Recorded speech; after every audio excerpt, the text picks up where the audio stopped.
నేను ఎప్పుడు ఫోన్ చేశానో నువ్వు ఎప్పుడు వస్తున్నావు? ఏం చేయమంటారు నాన్న? అనుకున్న వెంటనే బయలుదేరడం కుదురుతుందా? వైఫ్కి ఒంట్లో బాగోలేదన్నా కూడా మీ ఆఫీసులో పర్మిషన్ ఇవ్వరా? ఇప్పుడు ఏమైంది తనకి?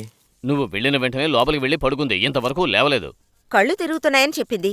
సొంటి కషాయం చేసిచ్చి పడుకుని రెస్ట్ తీసుకోమని చెప్పాను. భోజనం కూడా చేయలేదురా? డాక్టర్ దగ్గరికి తీసుకెళ్ళొచ్చు కదా. వస్తే కదరా. నువ్వైనా వచ్చి తీసుకెళ్తావని మీ నాన్నగారిని నీకు ఫోన్ చేయమన్నాను.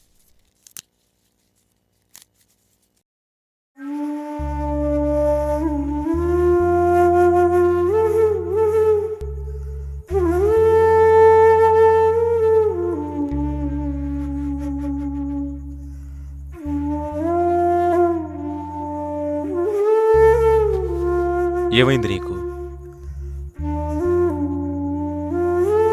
డాక్టర్ దగ్గరికి వెళ్ళొద్దామా? చెప్పేది విను, బయలుదేరు.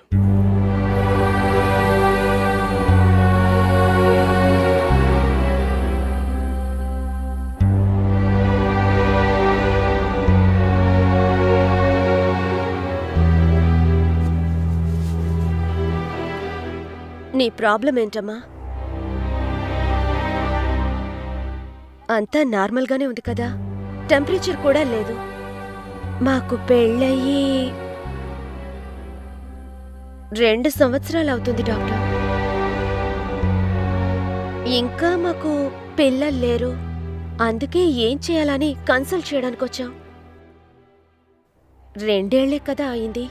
అయినా ఈ ఆలోచన చాలా మంచిది. కొన్ని టెస్టులు రాసిస్తాను, ఇద్దరూ చేయించుకుని వచ్చి కలవండి. Excuse me doctor.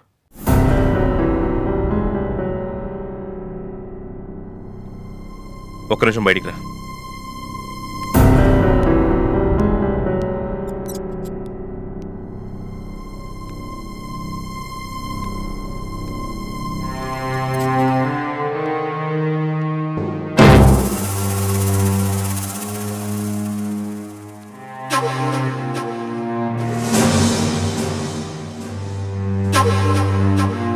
ఎందుకు ఇలా చేసావు? మామూలుగా రమ్మంటే రారు, అందుకే ఇలా చేశాను.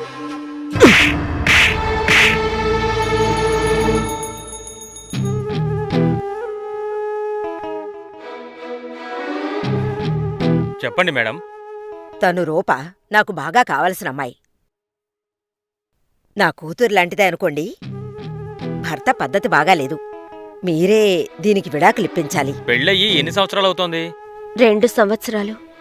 పెళ్లి రిజిస్టర్ అయిందా?